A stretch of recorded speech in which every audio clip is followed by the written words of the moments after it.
আসসালামু আলাইকুম রহমতুল্লাহি ওবরাকাতুহ।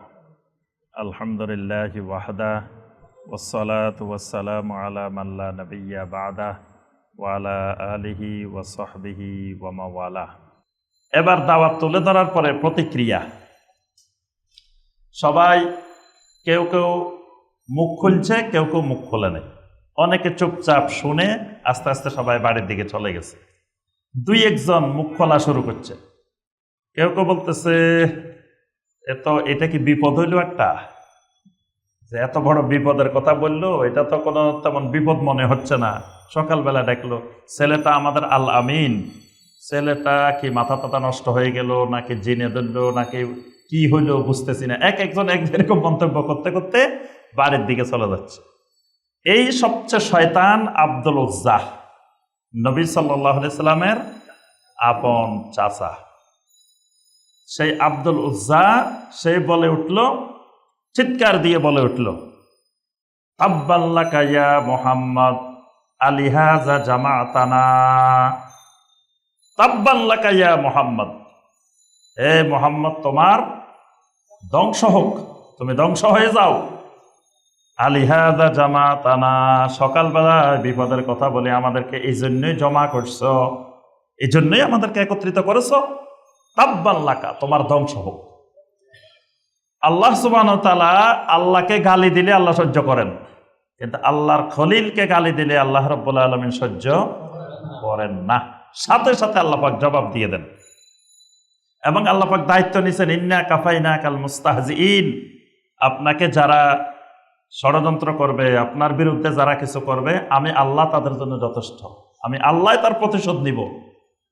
আল্লাহ পাক আয়াতে কারিমা নাজিল করে দিয়েছেন। কোন আয়াত?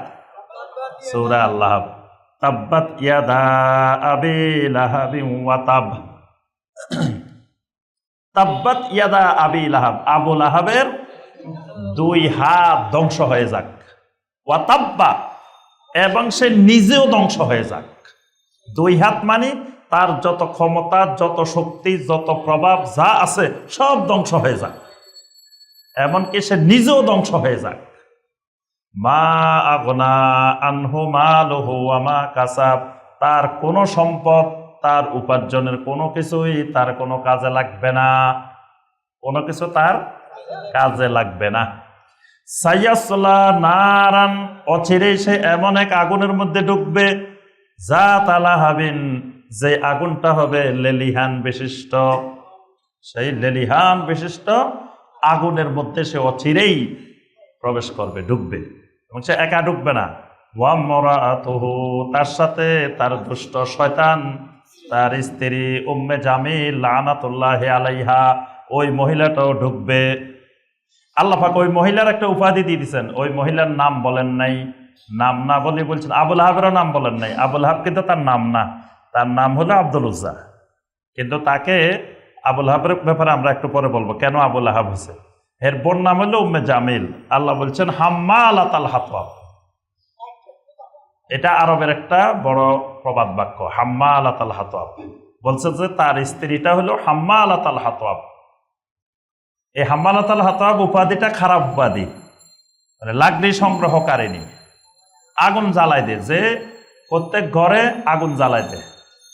আমরা বলি যে এই মহিলা এই ঘরের আগুন জ্বালায় শেষ করে ফেলছে, মানে ঘরের মধ্যে মহিলা, এটা হচ্ছে দুষ্ট মহিলা আর নাই, এই মহিলার মতো ঝগড়াটে খারাপ মহিলা আর নাই। তো কয় যে এই মহিলা এই কট্টার মধ্যে আগুন লাগাই দিছে।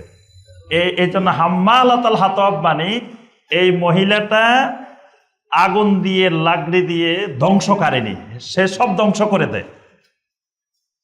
এরপরে আল্লাহ পাক বলেন ফি জিদিহা হাবলুম মিন মাসাদ, তার গলার মধ্যে একবারে পাকানো শক্ত রশি পেঁচানো থাকবে।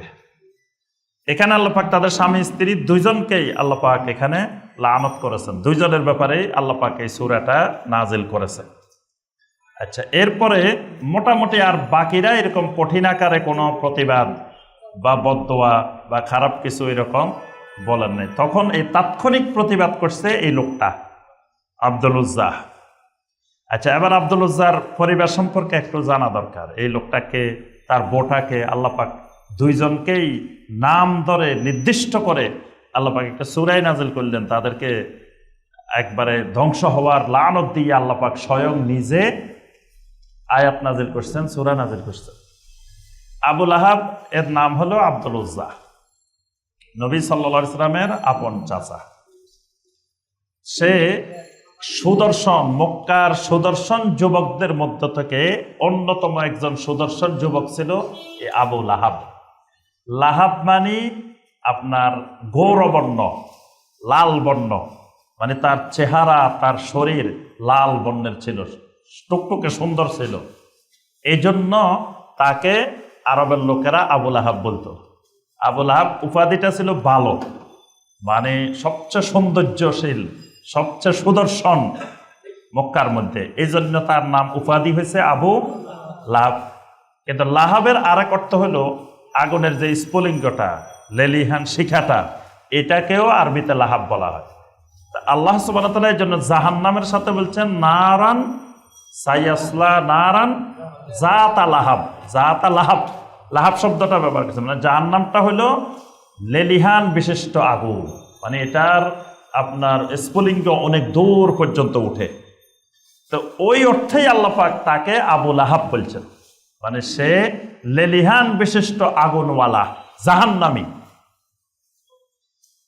এই লোকের অনেক সম্পদ ছিল, অনেক সম্পদশালী লোক মক্কার মধ্যে, ধনী মানুষদের মধ্যে এই লোক একজন। এই লোকটা এই প্রথম তো এই কাজ করছে সর্বপ্রথম, এরপরে আবার বাড়িতে গেছে। এখানে নবী সাল্লাল্লাহু আলাইহি ওয়াসাল্লামকে তাব্বাল্লাকা ইয়া মুহাম্মদ আলিহাজা জামাতানা এটা বলছে, বলি আবার বাড়িতে গেছে। বাড়িতে গিয়ে তার 3 ছেলে 3 মেয়ে, এই আব্দুল আজ্জা। এক ছেলের নাম উতবা, এক ছেলের নাম উতাইবা, এক ছেলের নাম মুআত্তাব।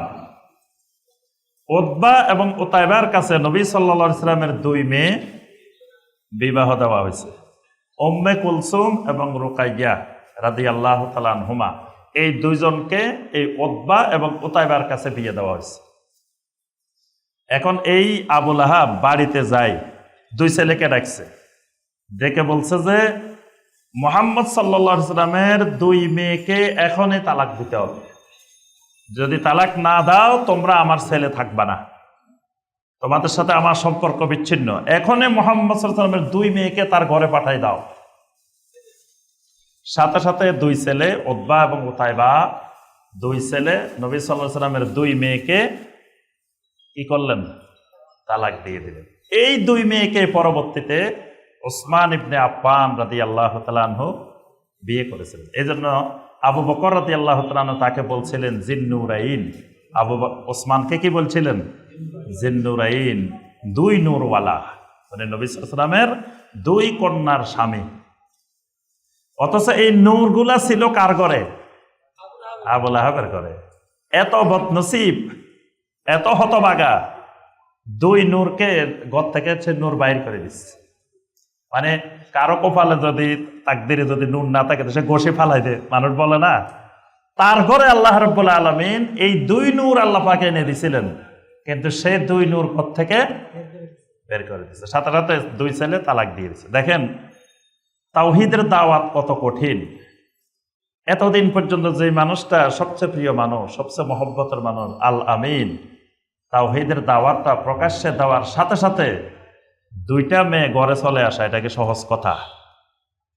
আপনার আমার বা স্বাভাবিকভাবে একজন মানুষের 2টা মেয়ে যদি সাথে সাথে ঘরে চলে আসে তালাক প্রাপ্তা হয়ে, এটা অনেক কঠিন জিনিস না?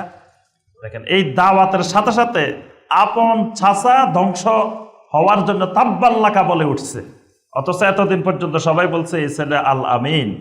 তাওহীদের দাওয়াত প্রকাশ্যে দেওয়ার সাথে সাথে আপন চাচা হয়ে গেছে প্রধান দুশ্মন, বলতেছে তাব্বাল্লাকা ইয়া মুহাম্মদ। সাথে সাথে 2টা মেয়ে তালাক প্রাপ্তা হয়ে ঘরে চলে আসছে। এই 2 ছেলের মধ্যে উতবা পরবর্তীতে ইসলাম গ্রহণ করছে। উতবা এবং মুআত্তাব, এই 2 জন আপনার মক্কা বিজয়ের পরে এরা ইসলাম গ্রহণ করছে। আর উতাইবা, যেটা নবী সাল্লাল্লাহু আলাইহি ওয়াসাল্লামের মেয়ে বিয়ে করছিলেন, এই উতাইবা আরো ইবলিস লানাতুল্লাহি আলাইহি। উতাইবা কি করছে? উতাইবা যখন সূরা আন-নাজম নাজিল হয়েছে, সূরা আন-নাজম নাজিল হওয়ার পরে সে রাগে ক্ষোভে নবী সাল্লাল্লাহু আলাইহি ওয়াসাল্লামের সামনে গেছে, যাই বলতেছে ওয়ান নাজমি ইযা হাওয়া মা দাল্লা সাহিবুকুম ওয়া মা গাওয়া সুম্মা দানা ফাতাদাল্লা ফাকানা কাবা কাউসাইনি আও আদনা। মাঝে মাঝে কয়েকটা আয়াত সে বলতেছে, বলতেছে যে এই আয়াত এগুলোকে আমি ছুঁড়ে ফেলে দিলাম, এগুলাকে আমি অস্বীকার করলাম। এই কথা বলে সাথে সাথে নবী সাল্লাল্লাহু আলাইহি ওয়াসাল্লামের গায়ের জামা ধরে টান মারছে, টান মেরে নবী সাল্লাল্লাহু আলাইহি ওয়াসাল্লামের চেহারা মোবারকের উপরে থুতু নিক্ষেপ করছে। এই ওতাইবা আল্লাহ রাসূল সাল্লাল্লাহু আলাইহি ওয়াসাল্লাম সাথে সাথে আল্লাহর কাছে দোয়া করলেন, আল্লাহুম্মা সাল্লিত আলাইহি কালবাম মিন কালাবিক, আল্লাহুম্মা সাল্লিত আলাইহি কালবাম মিন কালাবিক। আয় আল্লাহ, আপনার কুকুর সমূহের মধ্য থেকে একটা কুকুর তার উপরে আপনি লেলিয়ে দেন। নবী সাল্লাল্লাহু আলাইহি ওয়াসাল্লাম ওতাইবার জন্য সরাসরি বদদোয়া দিচ্ছেন সাথে সাথে, কারণ নবী সাল্লাল্লাহু আলাইহি ওয়াসাল্লামকে এরকম অপমান জীবনে আর কেউ করে নাই। নবী সাল্লাল্লাহু আলাইহি ওয়াসাল্লামের চেহারা মোবারকের উপরে থুতু নিক্ষেপ করছে। এই জন্য নবী সাল্লাল্লাহু আলাইহি ওয়াসাল্লাম বলেন, আল্লাহুম্মা সাল্লিত আলাইহি কালবাম মিন কালাবিক, আল্লাহ আপনার কুকুর সমূহের মধ্য থেকে একটা কুকুর তার উপরে লেলিয়ে দেন। এই লোক এই ওতাইবা ব্যবসা করার জন্য কিছুদিন পরে সিরিয়া গেছে। সিরিয়া যায় এক জায়গায় অবস্থান করতেছে, রাত্রে অবস্থান করার পরেই দেখতেছে একটা বাঘ, বড় একটা বাঘ চারিদিক দিয়ে খালি ঘুরে। তার সাথে কিন্তু আরো লোক আছে, আরো 10-15 জন আছে। এই বাঘ দেখি সে বুঝে ফেলছে, সে সবাই বলতেছে, এই তো মুহাম্মদ সাল্লাল্লাহু আলাইহি ওয়াসাল্লাম যে বদদোয়া দিছেন, আমাকে যে বলছিল কুকুর লেলিয়ে দেওয়ার জন্য, এই কুকুর এসে গেছে।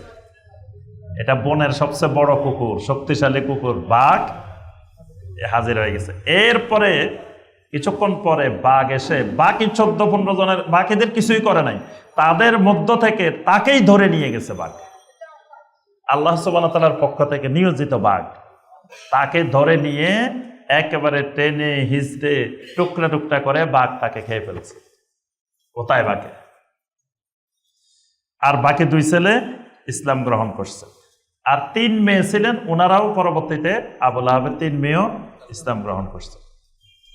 এখন আসেন আবু লাহাবের আরেক শয়তানি, সেটা হলো এই আবু লাহাব কি করত, নবী সাল্লাল্লাহু আলাইহি ওয়াসাল্লাম যখন কোথাও দাওয়াত দিতেন, কোনো বাজারে, তারপরে হজের সময় হাজিদের কাছে, ওমরাকারীদের কাছে, তারপরে বিভিন্ন জায়গায় যখন লোকজন দাঁড়াইতেন, তখন নবী সাল্লাল্লাহু আলাইহি ওয়াসাল্লাম তাদের 10-15 জনকে জমায়েত করে দাওয়াত দেওয়া শুরু করতেন। নবী সাল্লাল্লাহু আলাইহি ওয়াসাল্লাম বলতেন, ইয়া আইয়ুহান নাস কুলু লা ইলাহা ইল্লাল্লাহ তুফলিহু, হে মানুষেরা, তোমরা লা ইলাহা ইল্লাল্লাহ বলো, তাহলে তোমরা সফল হইবা।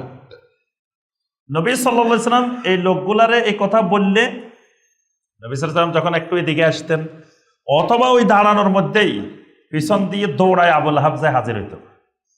হাজির হয়ে বলতো, ইয়া আইয়ুহান নাস লা তুতিউহু, হে মানুষেরা, খবরদার তার কথা শুনিও না, তার আনুগত্য করিও না। ফাইন্নাহু সাবিউন কাজ্জাব, সে বলতো যে শোনো, এই লোকটা যে তোমাদেরকে দাওয়াত দিছে তার কোনো কথাবার্তা শুনিও না, কারণ এই লোক সবচেয়ে বড় মিথ্যাবাদী, নাউজুবিল্লাহ, এবং ধর্মত্যাগী। এই লোক আমাদের বাপদাদার ধর্ম ত্যাগ করে ফেলছে, সুতরাং খবরদার এর কথা তোমরা শুনিও না, এর কথা মানিও না। এই অর্থাৎ সে এই 3 বছর পরে নবী সাল্লাল্লাহু আলাইহি ওয়াসাল্লামের প্রকাশ্য দাওয়াতের পরে প্রথম দিন যে তাব্বাল্লাকা ইয়া মুহাম্মদ বলছে, এরপরে তার মৃত্যু পর্যন্ত ইসলামের বিরুদ্ধে একটা দিন, একটা মুহূর্ত সে কাজ করে নাই, এরকম সময় যায়নি। তার 24 ঘন্টা ডিউটি যেন নবী সাল্লাল্লাহু আলাইহি ওয়াসাল্লামের পিছনে লেগে থাকা, ইসলামের বিরুদ্ধে লেগে থাকা। নবী সাল্লাল্লাহু আলাইহি ওয়াসাল্লাম কোথায় দাওয়াত দিতে যাইতেছেন খবর রাখতো, আজকে কোন দিকে যাচ্ছে, কোথায় যাচ্ছে, যেখানে যাচ্ছে সেখানে গিয়ে সে পিছনে থাকতো। যাদেরকে দাওয়াত দিত তাদের কাছে যাইয়ে সে বলতো, ফাইন্নাহু সাবিউন কাজ্জাব, নাউজুবিল্লাহ। আচ্ছা, এরপরে তার স্ত্রীর নাম উম্মে জামিল। এই উম্মে জামিল যে মহিলাটা, এই মহিলাটা অনেক ভালো, ওই যুগের সম্ভ্রান্ত এবং শিক্ষিতা মহিলা। এই মহিলা আপনার কবি ছিল, এই মহিলা বড় মাপের কবি। যখন আবু লাহাব বাড়িতে গিয়ে বলছে যে মোহাম্মদ সাল্লাল্লাহু আলাইহি সাল্লাম এই দাওয়াত দিছে আজকে আমাদেরকে সাবা পাহাড়ের পাদদেশে ডেকে নিয়ে, এই মহিলা তখন একেবারে রাগান্বিত হয়ে আল্লাহ রাসূল সাল্লাল্লাহু আলাইহি সাল্লামের বিরুদ্ধে কিছু কবিতা বলছে। এই মহিলা প্রথমে শুনি নবী সাল্লাল্লাহু আলাইহি সাল্লামের বিরুদ্ধে কবিতা বলছে। এরপরে এই মহিলা আপনার নবী সাল্লাল্লাহু আলাইহি সাল্লামকে কষ্ট দেওয়ার জন্য এমন কোনো কাজ বাকি নেই যে সে তার সাধ্যের মধ্যে সে করে নাই। সে রাত্রে নবী সাল্লাল্লাহু আলাইহি সাল্লামের ঘরে কোন আয়াত নাজিল হচ্ছে, কোন আয়াত তেলাওয়াত করতেছে, এগুলো শুনে থাকতো, শুনে বাইরে গিয়ে এগুলো প্রচার করত। নবী সাল্লাল্লাহু আলাইহি সাল্লামের ছেলে মারা গেছে রাত্রিবেলায়, নবী সাল্লাল্লাহু আলাইহি সাল্লাম কান্নাকাটি করতেছেন, খাদিজা রাদিয়াল্লাহু তাআলা আনহা কান্নাকাটি করতেছেন। এই মহিলা রাত্রে পুরা এলাকা মক্কা মুকাররমার ঘরে ঘরে যায় বলছে যে মুহাম্মদ সাল্লাল্লাহু আলাইহি সাল্লাম আবতারা, লেজ কাটা হয়ে গেছে, তার সব ছেলে শেষ। আমাদের দেবতাদের বদদোয়ায়, আমাদের মাবুদদের বদদোয়ায় সব ছেলে ধ্বংস হয়ে গেছে। আল্লাহ রাব্বুল আলামিন তখন ওই আয়াত নাযিল করছেন, ইন্না শানিয়াকা ওয়াল আবতার। আজকে মুহাম্মদ সাল্লাল্লাহু আলাইহি সাল্লামের উপরে প্রতি সেকেন্ডে লক্ষ লক্ষ বার দরুদ পেশ করা হয়, কিন্তু ওই আবু লাহাবের বউ, তার উপরে কি হয়? প্রতি সেকেন্ডে লানত পেশ করা হয়। পৃথিবীর কোনো জায়গায় না কোনো জায়গায় তাব্বাতি ইয়াদা তেলাওয়াত হচ্ছে, কেউ না কেউ এই প্রতি মুহূর্তে কিন্তু তাব্বাতি ইয়াদা আবি লাহাবি ওয়া তাব তেলাওয়াত করতেছে, কেউ সলাতে তেলাওয়াত করতেছে, কেউ মুখস্থ করতেছে, কেউ শিখতেছে। তাদের উপরে লক্ষ লক্ষ মানুষ এখনো পর্যন্ত লানত দিচ্ছে কিয়ামত পর্যন্ত। আচ্ছা, এই মহিলা রাত্রিবেলায় বড় বড় কাঁটা, শক্ত শক্ত কাঁটা কোথায় পাওয়া যায়, গাছ পাওয়া যায়, ওখানে চলে যেত। ওখান থেকে কাঁটার গাছ কেটে কেটে ওই কাঁটা সংগ্রহ করতো, রাত্রে সংগ্রহ করে নিয়ে আসতো, বাড়িতে নিয়ে আসতো। আনি নবী সাল্লাল্লাহু আলাইহি সাল্লাম যেই জায়গা দিয়ে বাইর হইতেন বাড়ি থেকে, সেই যে জায়গাগুলোর মধ্যে লুকায় রাখতো গোপনে, মানে প্রকাশ্যে রাখতো না, বালুর নিচে বা পাথরের পাকে দিয়ে এমন জায়গা দিয়ে রাখতো যাতে নবী সাল্লাল্লাহু আলাইহি সাল্লাম দেখতে না পান। আর সে খেয়াল করতো নবী সাল্লাল্লাহু আলাইহি সাল্লাম বের হওয়ার সময় কাঁটা পায়ে লাগতেছে কিনা, নবী সাল্লাল্লাহু আলাইহি সাল্লাম ব্যথা পাইতেছেন কিনা।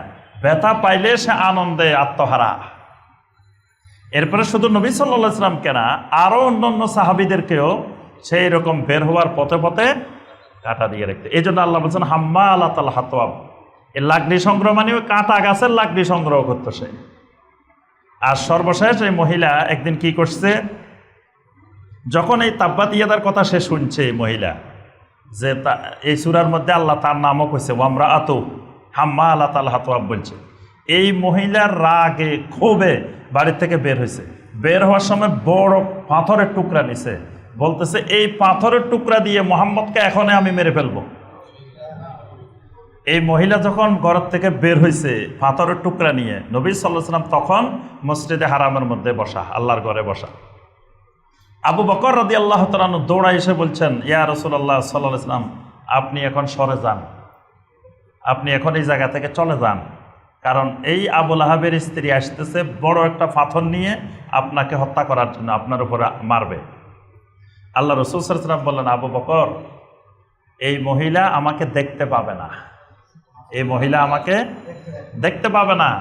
আল্লাহ রাব্বুল আলামিন একজন ফেরেশতা নিয়োজিত রাখছেন আমার মাঝে আর তার মাঝে, এই ফেরেশতা পর্দা দিয়ে দিবেন। সুবহানাল্লাহ। আবু বকর রাদিয়াল্লাহু তাআলা বসে রয়েছেন। এই মহিলা পুরা হারামের মধ্যে তন্ন তন্ন করে আল্লাহ রাসূলকে খুঁজতেছে, খালি একবার নবী সাল্লাল্লাহু আলাইহি ওয়াসাল্লামের ঘরে যায়, একবার মসজিদে আসে, একবার এখানে যায়, সব জায়গায় খালি খুঁজতেছে। পুরা এলাকা খুঁজে আল্লাহ রাসূল সাল্লাল্লাহু আলাইহি ওয়াসাল্লামের সামনে দিয়েও গেছে, কিন্তু নবী সাল্লাল্লাহু আলাইহি ওয়াসাল্লামকে সে দেখে না। আর সর্বশেষ না পাই, সে বলতেছে, সে তো কবি, সে বড় মানের কবি, সে উঠে বলতেছে মুজাম্মামান আসাইনা ওয়া আমরুহু আবাইনা ওয়া দীনুহু কালাইনা, চিৎকার দিয়ে দিয়ে বলতেছে, মানে লোকেরা সবাই বলে সে নাকি মুহাম্মদ, আমি নাম দিলাম সে মুহাম্মদ না, সে মুজাম্মাম। নাউজুবিল্লাহ। মানে নবী সাল্লাল্লাহু আলাইহি ওয়াসাল্লামের নাম হলো মুহাম্মদ, ওই শয়তান মহিলা বলতেছে কি মুজাম্মাম। মুহাম্মদ মানে প্রশংসিত, দুনিয়ার সব জায়গা থেকে, সব স্তর থেকে প্রশংসিত। আর মুজাম্মামান মানে নিন্দিত, সবচেয়ে তিরস্কৃত, সবচেয়ে নিন্দিত। এই জন্য এই মহিলা বলতেছে মুজাম্মামান আসাইনা, মুজাম্মামের কথা আমরা অমান্য করলাম। ওয়া আমরুহু আবাইনা, তার সকল নির্দেশ, তার সব কিছু আমরা অস্বীকার করলাম। ওয়া দীনহু কালাইনা, তার দ্বীনের সাথে আমরা সকল প্রকার সম্পর্ক আমরা বিচ্ছেদ করলাম। এই কথা বলে বলেই বাড়ির দিকে ফিরে গেছে। আচ্ছা, এই মহিলা কয়দিন পরে একদিন ওই এরকম কাঁটা সংগ্রহ করার জন্য গেছে। রাত্রিবেলায় কাঁটা সংগ্রহ করতে যায়, বিশাল এক কাঁটার বোঝা নিয়ে আসতেছে। কিছু দূর আসার পরে আর শক্তি কুলাইতেছে না, কাঁটার বোঝাটা রাখি একটা পাথরের উপরে বসছে মহিলাটা। বসার পরে আল্লাহ সুবহানাহু ওয়া তাআলার একজন ফেরেশতা তাকে টান মেরে, একটা রশি দিয়ে টান মেরে পাথর থেকে ফেলে দিছে। ফেলে দিয়ে ওই জায়গায় তার মৃত্যু হয়। ওই মহিলার ওই জায়গায় মৃত্যু হয়। আল্লাহ বলছে ফি জিদিহা হাবলুম মিন মাসাদ, ওই জায়গায় ওই মহিলা মারা যায়। আর আবু লাহাবের মৃত্যুটা হয়েছে বদর যুদ্ধের কয়েক মাস পরে। হঠাৎ করে তার ফ্ল্যাগ রোগ হয়েছে। ফ্ল্যাগ রোগে আক্রান্ত হয়ে সে এমন অবস্থা হয়েছে, তার স্ত্রী, তার ছেলে মেয়ে, পরিবার যা ছিল সবাই তাকে রেখে সবাই চলে গেছে, ঘরের মধ্যে একা রেখে চলে গেছে। এরপরে সে মরে গেছে। মরেও 3 দিন ছিল ঘরের মধ্যে, মরার পরেও 3 দিন ছিল। এখন এবার লাশ পচা যাইতেছে, দুর্গন্ধ বাইরে হওয়া শুরু হয়েছে। এখন কি করবে? তখন একটা গর্ত করে, এবং তারা তাকে ধরে নাই, তাকে মানে ইয়া দিয়ে, আপনার বিভিন্ন ধরনের লাঠি দিয়ে, মানে তাকে ঠেলতে ধাক্কাতে মানে লাঠি দিয়ে ঠেলে ওই গর্তের মধ্যে নিয়ে ফেলছে। মানে হাত দিয়ে কেউ ধরে নাই, তাকে হাত দিয়ে কেউ স্পর্শ করে নাই। ওই লাঠি দিয়ে গুতায় ঠেলে তাকে নিয়ে ওই গর্তের মধ্যে পালানো হয়েছে। পালাই আবার উপরের থেকে পাথর দিয়ে দূরের থেকে পাথর মেরে পাথর দিয়ে চাপা দেওয়া হয়েছে। মানে আল্লাহ সুবহানাহু ওয়া তাআলা যে তাব্বাত ইয়াদা আবি লাহাবিন ওয়া তাব বলছেন, সে তাব্বের শাস্তি সে দুনিয়াতেও পাইছে। আর সাইয়াসলা নারান যাতা লাহাব তো আছে পরবর্তীতে তার জন্য নির্ধারিত।